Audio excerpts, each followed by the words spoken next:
Hello friends, welcome to my YouTube channel. My name is Manas बाल।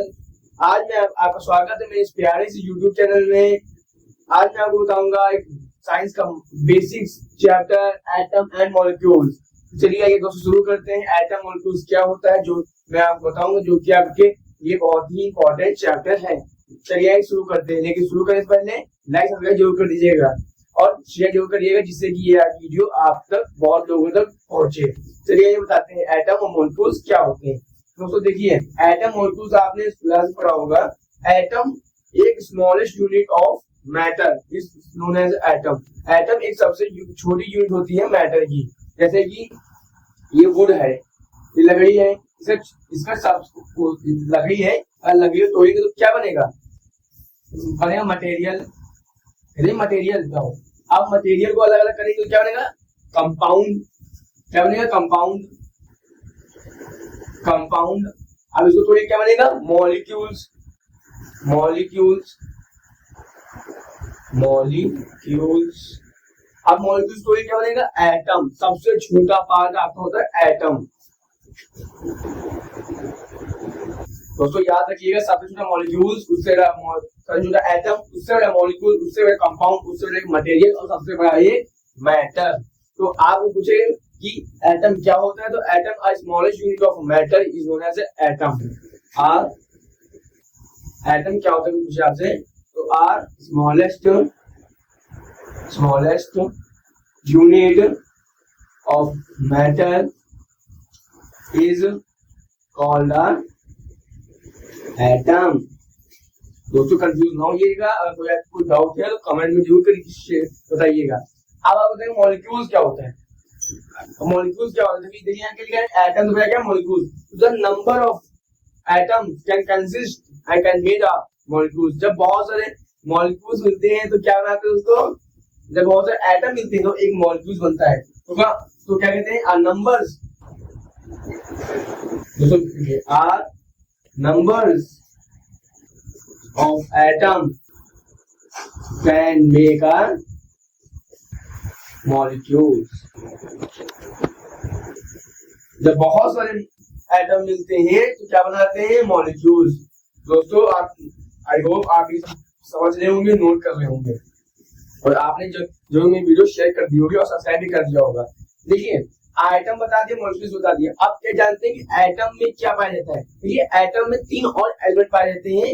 सबसे छोटा पहला होता है इलेक्ट्रॉन्स, दूसरा होता है प्रोटॉन्स, तीसरा होता है न्यूट्रॉन्स। अगर कोई पूछ दे सबसे एटम छोटी यूनिट कौन सी है, तो कहते हैं एटम की 3 यूनिट होती है, इलेक्ट्रॉन, प्रोटॉन और न्यूट्रॉन। तो एटम के 3 और होते हैं।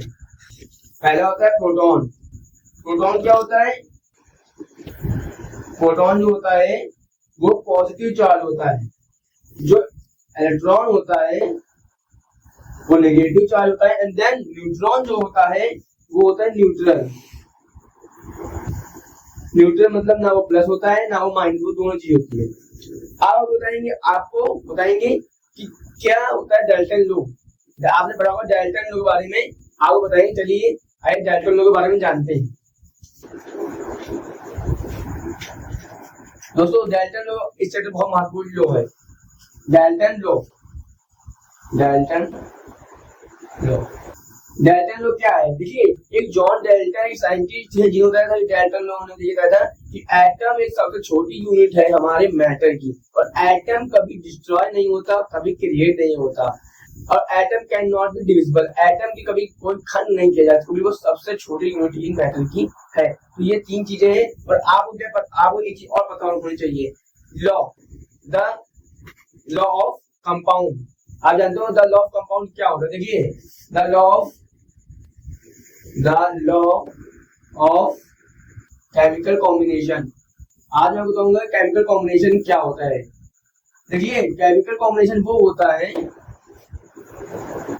इसमें बहुत सारे कंपाउंड मिलते हैं, बहुत से केमिकल मिलते हैं, उसको कहते हैं chemical combination.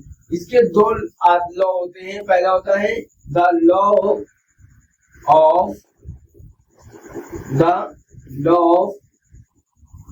Conservation of mass,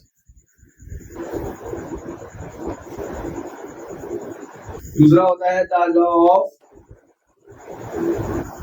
definite proportion.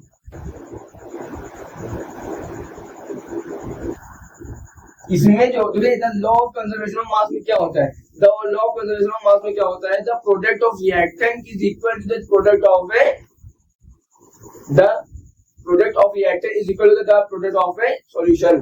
देखिए जो law of conservation of mass में होता है, जो प्रोडक्ट होता है प्रोडक्ट रिएक्टेंट का जो होता है वो रिएक्टेंट किसके इक्वल होता है, हमारे प्रोडक्ट के।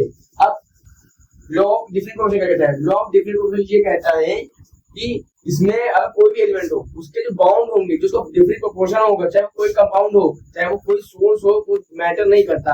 अगर वाटर है तो H2O है तो आपका H का 1 बाउंड और H के 2 हाइड्रोजन के 2 बाउंड और ऑक्सीजन का एक ही बाउंड रहेगा। तो आपको याद रखना कि H2O है तो हाइड्रोजन के 2 बाउंड और ऑक्सीजन का एक ही बाउंड रहेगा।